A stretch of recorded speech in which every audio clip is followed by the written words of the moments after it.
Hey guys, welcome back to psychology class. This week we're going to be getting into part 2 of mental health. So I hope that part 1 was beneficial to you, that you learned things, that you were able to analyze things maybe that you hadn't analyzed before. And then those that are interested in this topic, that you were able to get back into the passion that you have for it, since it's something that we've never talked about as a class.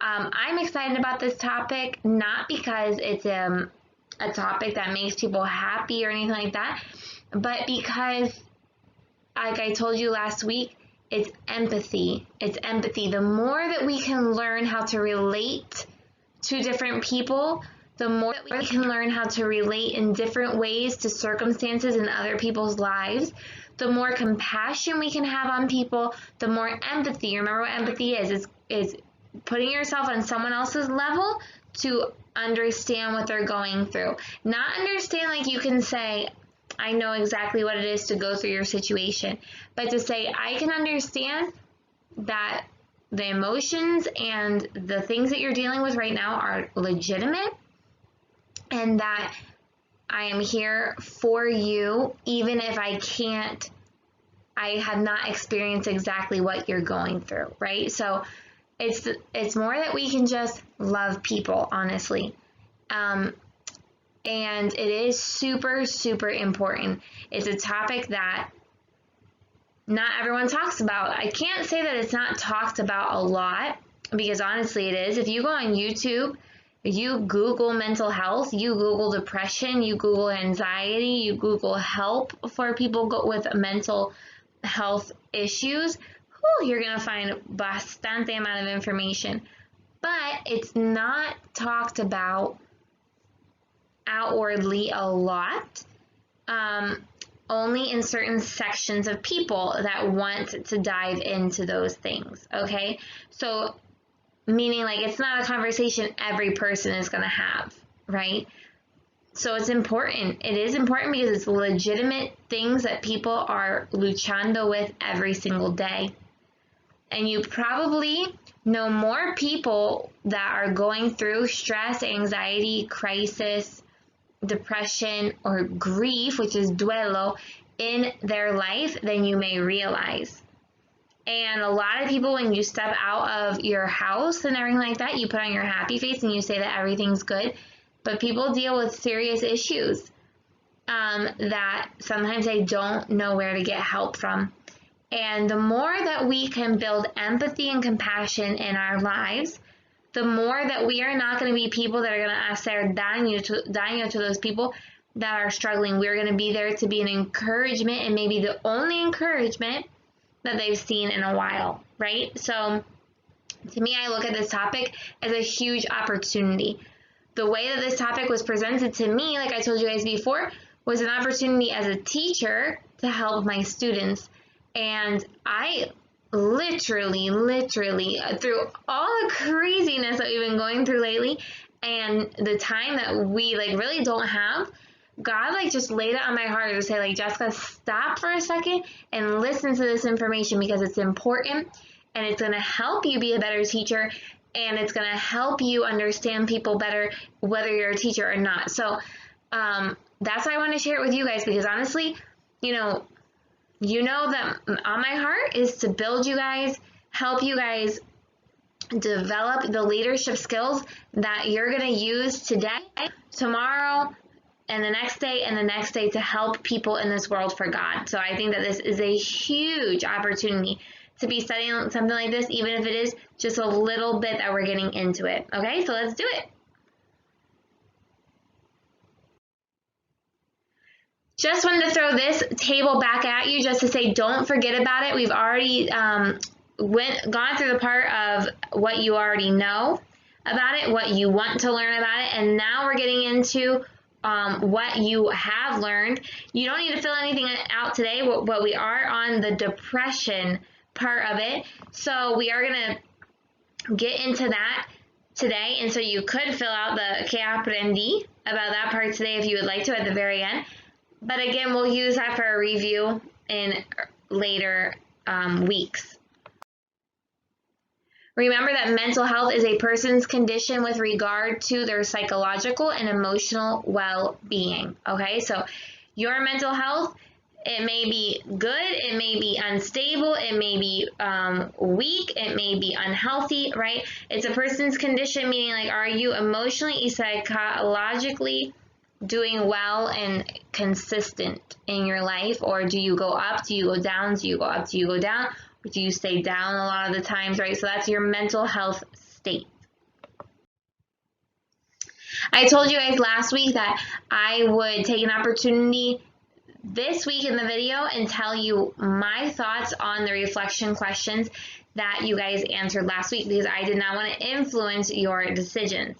Obviously, there's no right or wrong answers here, but I did want to share through my experience in life and what I've learned as well, what I think about these reflections. Last email, right, that we are not in class together, because it'd be really fun to discuss these things, but nonetheless, we just make the best out of it that we can, right? Number one that says, why do you think many people don't talk about mental health? I'm going to see if I remember the two main ones that I kind of brainstormed before starting the presentation, but I really believe that one reason why people don't talk about it a lot is because no one understands it. Okay, the reason why I think a lot of people don't understand mental health, besides the obvious thing that you can't see the brain, you can't see your emotions, you can't touch your emotions, right? So it's already an abstract thing to be talking about the mind, right? There's so many theories about the mind, whether or not the mind is in your heart or the mind is in your brain. A lot of people wonder, right? Or where your soul is, or where different things is. So it's very abstract. So people don't know enough about it. But here's the other thing. There's so many different aspects to mental health that you really have to pick one area of it and go deep into it if you want to become, quote unquote, an expert. I don't believe, though, honestly, that you can be 100% of an expert in mental health, because everyone is different, right? Every single person is different, and everything plays a factor in your mental health. Your past, your beliefs, your present environment that you're in, things that you've never told people about that have happened, your family, your friends, your things that are happening in your heart, different things affect your mental health, okay? Your daily routine, everything. And so I think it's one big thing is that it's too amplio, it's too big that people don't know what to say about it. I think the other thing is that people don't want to open the door to talk about something that they know that they can't solve, okay? No one has a cure if you're suffering through something with mental health, except who? Honestly, God, right? Okay, so we can't play God, and so since it's so abstract, and since there's no one good answer, right, then we some people don't like to get into it, because I'll talk from personal experience. I've never talked about mental health because I don't know enough about it. The other thing is it's hard to know where to research, because that's my third point. The reason why people, I think, don't talk about mental health is, like I told you before about psychology, you guys. There's this thing about psychology. You could go very, very, very far away from God, or you can go super, super, super close to God, but some people don't want to listen to that. Or sometimes I will admit that, look, everyone makes mistakes. People that don't believe in God make the mistake of going so far away from God that they're never going to find the solution, because God is the solution. And then Christians sometimes make the mistake to use God as like a magic wand and basically teach people that you're not right with God if you're dealing with something mentally, right? So they take it too extreme, because is that true? That's not even close to true. That's not even close to true. And we're going to talk about that in reflection number 4. But there are people that think, if you are going through like depression and stuff like that is because you're not right with God. And solving it is going to be reading verses to you, and you just have to believe those promises, and everything's going to be better again, right? Okay, and that's not true. But is God the answer? Yes, He is. Yes, He is. And I'll get back into what I mean by all that, because I also don't want you to believe that I think that God is not the answer, or that basing your help on the Bible is not the answer, because it is. It 100% is, okay? So we'll get into that in a second. But reflection number 2, what do you need to prepare to help what do you need to do to prepare to help someone go through this problem? 2 biggest things that I think, if you want to help people go through problems that they're dealing with in their mental health, 1, you have to be spiritually ready. You have to be spiritually ready.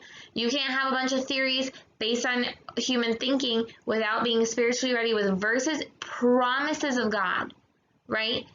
And then and also that you are spiritually ready, meaning that you're strong in where your joy comes from, because you don't want to also start luchando with these things as well when you dive into the life of someone else. Okay, so you need to be spiritually ready, meaning that you are getting your source of wisdom from God so that He can use that in someone else's life.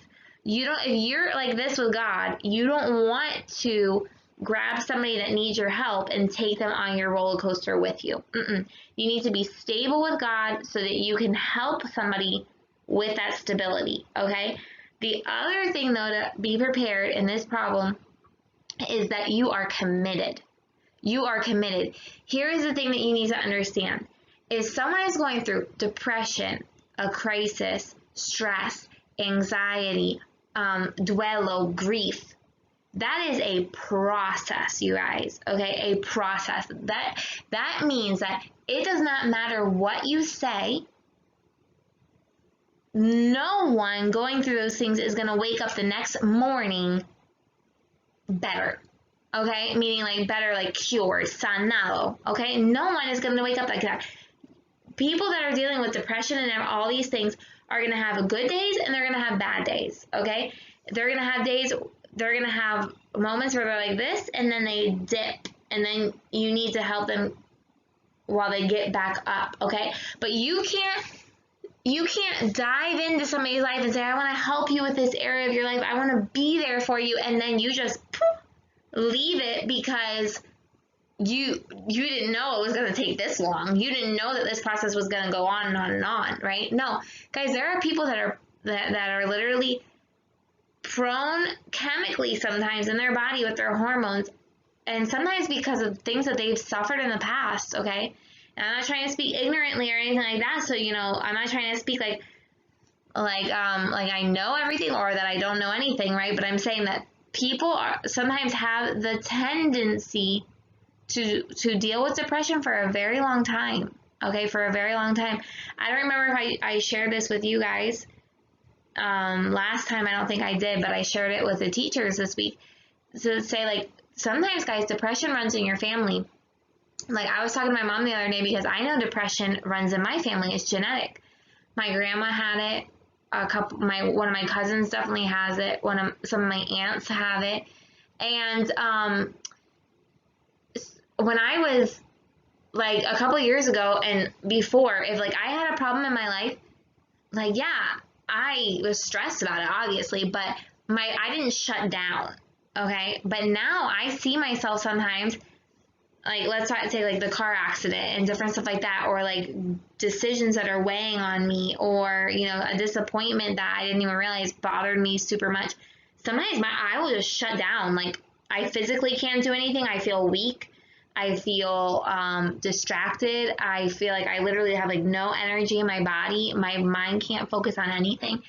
And I told my mom, I'm like, I need to like literally build a habit of not letting that happen in my life, because I feel like if I continue with that habit in my life, then I am going to be going down the road of, like where certain circumstances in my life could push me into like a depression.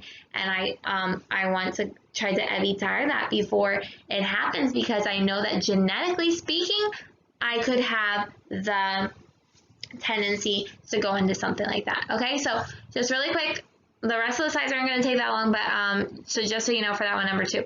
Number 3, when might helping hurt? Helping, I think, might hurt sometimes when we're really going to get into this one day, but not today. When you make someone dependent on you, okay? You are not the Holy Spirit and you're not God. And people that are depressed and stuff like that, there's not going to be a lot of people that just suck onto them, right? So you might be one of the only people that are willing to commit and help that person, but you can't have that person depend on you, okay? Because once they depend on you, then if you even back up a little bit because you are your own person, and we all need to be our own people, that can be very hurtful to them, and that can make them even more depressed, okay? So you don't want to get people dependent on you for their joy. We need to find a way wisely to point them to keep seeking God for that, okay? Number 4, what are some misconceptions of people dealing with mental health problems? That would be, what are people confused about? I think a lot of times people say, like, oh, they say they have mental health problems, they just want attention. Or they're just sad and they need to stop being sad. Or they're just focused on themselves and they need to stop focusing on themselves. Or they just need to, it's all in your head and you just need to decide that you're not gonna focus on that stuff anymore. I think those are some misconceptions and that's not true. And actually some of the videos that you're gonna see today, you're gonna see that that's not true. Okay, so I wanna get you to those videos today. I know, like I said before, I know that the mental health thing takes a long time, but it's because we only do psychology once a week, and these are complex topics, and you don't want to open the topics without addressing them properly, okay?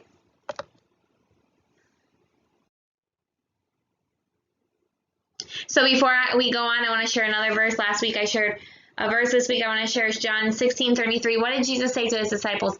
In this world you will have troubles, but take heart, I have overcome the world. Okay, so and that one he said too, he's he's saying have peace about it. Okay, in this world you will have troubles, take heart, I have overcome the world. So guys, Jesus has to be the answer for our mental health problems. For everyone else's mental health problems, we have to point people to Jesus.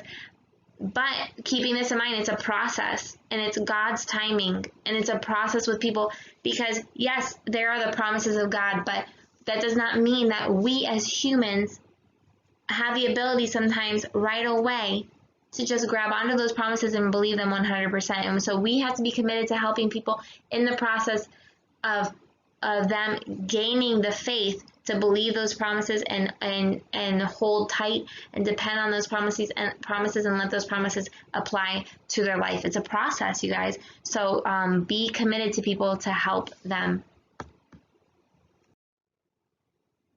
Okay, so here we go. By the way, be taking notes, okay? Take notes on this, please, on this this video. Then you're going to be watching 2 videos from the same, not the girl from last week, but 2 videos from a new girl, okay? And taking notes on them, and then there's a quick response at the very end of it, so not a huge response today. But look, it says some specific areas of mental health that we're going to dig into deeper: depression, stress, anxiety, grief, which is duelo, and crisis, okay? But today we are focusing only on depression. In your own words, what do you think depression means? Just take a couple seconds to think about that.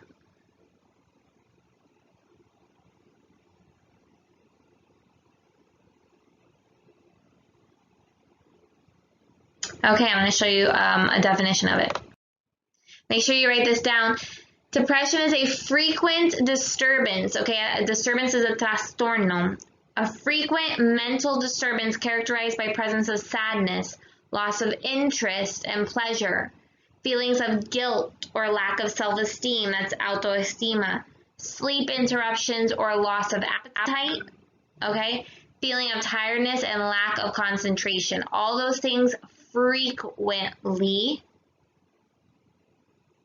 could be defined as depression. Okay, stop the video if you need to write that down.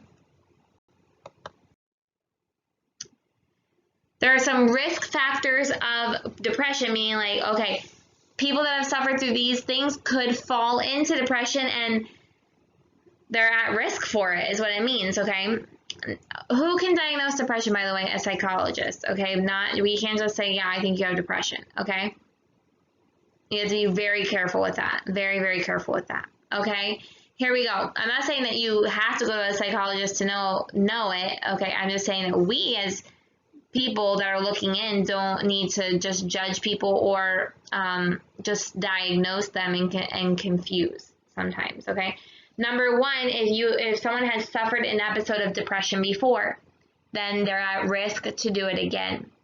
Number two, that they have family that has suffered depression, like I told you with my family. Number three, a loss of loved ones, so a huge pérdida in your life. Number four, loneliness, the feeling of soledad. Number five, constant stress. Number six, having problems developing relationships with others. Number seven, conflict in important places like work, school, or family. Number eight, having suffered physical or psychological trauma. That could be abuse, mentally, physically, sexually abused. That could be maltrato. That could even be trauma like a car accident, like a disease, different stuff like that. Number nine, alcohol abuse or consumption of drugs. Also, too, if the mother took those things while the baby was in the womb, then they could also suffer from it later on. Number 10, suffer from a serious physical disease or chronic health problems. All these things, that's a list of 10 things, you guys, put people at risk of falling into depression, which is why it's common. When should we find help? When should somebody find help? If the depression is causing sudden weight changes, loss of interest in life and things that they were interested in before, complete exhaustion, irritability, meaning they're mad about everything, anxiety, physical pain, empty feeling and sadness, suicidal thoughts or self-harm, self-criticism, and imbalance in sleep, okay? So not just saying like, oh, okay, now you're not interested in doing this, then all of a sudden you must be depressed and you need help. No, but we're saying like in cases, if a lot of these things are happening, or like one of them, especially like suicidal thoughts, then yes, then that person needs help. And we need to be there to help them find the proper help that they need and be there for them. Okay, with depression, you can write this down or not write this down. It depends on if it's going to get your attention to be something that you agree with or that you find interesting. But this is something you share with us in the capacitación that we had. It says for depression that dos veces más frecuente it's in women, okay, in sexo femenino. So I do agree with that, okay, that it's found double in women. So there's way more women, double the amount of women that suffer from depression than men. And that could be for many different factors. That could be for many different factors, okay? But we are already naturally more emotion-based than men, which could be one of the big factors, but it also could be that that maybe there's a higher number of girls that are more abused and mistreated, but I don't know necessarily about that one, honestly, okay? So the only one that I could go with that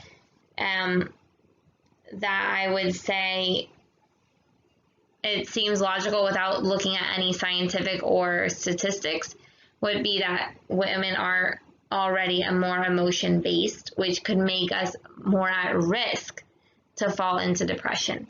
Más frecuente en la adolescencia. That one I agree with definitely. I don't know if you do, but I do agree with that because, well, there's so many reasons why, but, you know, one of the risk factors is not being able to process a lot of things that happen in life or emotions as well. And so it's that adolescents are going to be more at risk.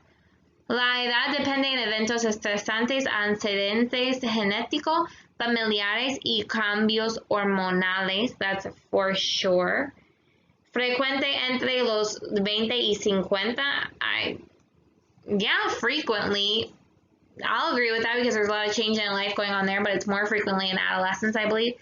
But I don't know about this one, más frecuente en áreas rurales. Rural areas in English, by the way. I don't know that I agree with that one because I feel like sometimes the city, yes, there's definitely a lot of cases in the rural areas, but I don't know. I think the city sometimes evokes more stress where people can fall into depression. So I don't know what you think about that, but you can always write down your ideas in your notes as well. This is an interesting one I just wanted to share with you that was shared with us in the capacitación, some estrategias that you could help. You could do estrategias para regular el comportamiento de los hijos, entonces to keep things consistent.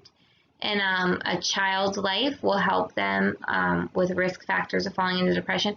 Técnicas de relajación, so when we get stressed and anxious with things, that we can do certain techniques to relax us, which is super legitimate. It's not just something like, oh, I'm just going to use that as an excuse to do whatever, or you say like, oh, you're weak because you need to do some weird technique to relax yourself. No, that's not true.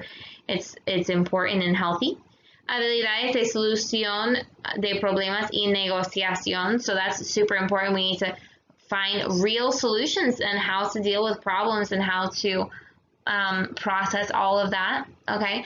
Habilidades de comunicación. That's huge. Learning more how to communicate with people because that's going to help us not be isolated and to reach out to people for help.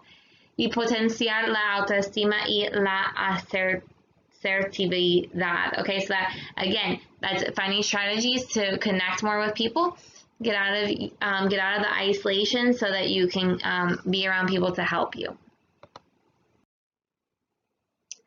Okay, so you're gonna be watching these two videos. They're short, okay, but they're super important. I want to tell you something about these videos. I don't think that the woman is a Christian, and the reason why I thought that would be good today is to give you a different perspective, because okay, here's the thing, guys. God is our rock and God is our base in life, and now you guys have built a foundation of discernment and wisdom in your life. Not every expert in a scientific field is going to be a Christian, and I am not going to teach you in the way to say that you can only seek expertise professionally from someone that's a Christian, because these professionals have studied these things. But you always do it with discernment. You do it with Christians with discernment, okay? I asked you to also discern the girl Kirby from last week, even though she's a Christian, because none of us are perfect, okay? But I never want to come to the point, guys, where I tell you that you should not listen to a professional who has studied a certain area just because they're not Christian, okay? But do it with discernment. And when you know they're not a Christian, you do it with even more discernment, okay?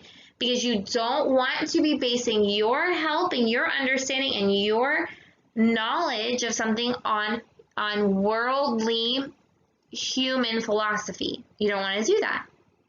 But she doesn't do that. She's not teaching a worldly philosophy. She's just not in these videos.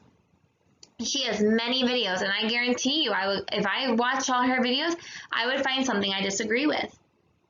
But if I watched all the Christians, I would find something I disagreed with. Okay, so we just have to be careful. We need to use our discernment, and we need to be discerning. If you hear something and be like, well, that's not biblical. Okay, so I'm not going to use that part of your advice, but I will use this part of your advice. Okay, tiene razón in this area, but I don't agree with this area, so I'm just gonna not use that part. Okay, so when you watch these two videos, please be faithful and watch them both. They're not long. Write a list of advice that you consider helpful from her, and a list of things that you need to be careful of. Okay, so some things that maybe you're like, I don't agree with that. And what else would you do to help someone as a Christian? And so then what would you do as a Christian to also point them, and number one, most importantly, point them to God as the solution, okay? So to take the opportunity, if somebody's coming to you for help, okay, and you're going to point them to the person that can help. You can point them to God that can help them the most, okay? Somebody, remember I've shared this with you before, our words don't matter, God's words matter. So, you know, verses, promises from the Bible always help, but being there for somebody means a lot. Okay, so I'm gonna expand more on that next week. I'm not just leaving you, dejando you like that, like, yeah, and figure out how to, as a Christian, how to help people with depression. No, I'm not saying that at all, okay? I'll share my thoughts and opinions on that next week. But I do want you to use her videos because she's an expert. She's a counselor, and she's very respectful and very kind in how she presents how to love someone who has depression, and this is what you need to know. Okay, so I think it's great advice on the things not to do and the things to do. So listen carefully. You need to do two different things. You need to take notes from her video, okay, because it's helpful, practical things, and then you need to answer these questions, okay. What advice you consider helpful? What advice you consider things that you maybe should be careful of? And then what else would you do to help someone as a Christian?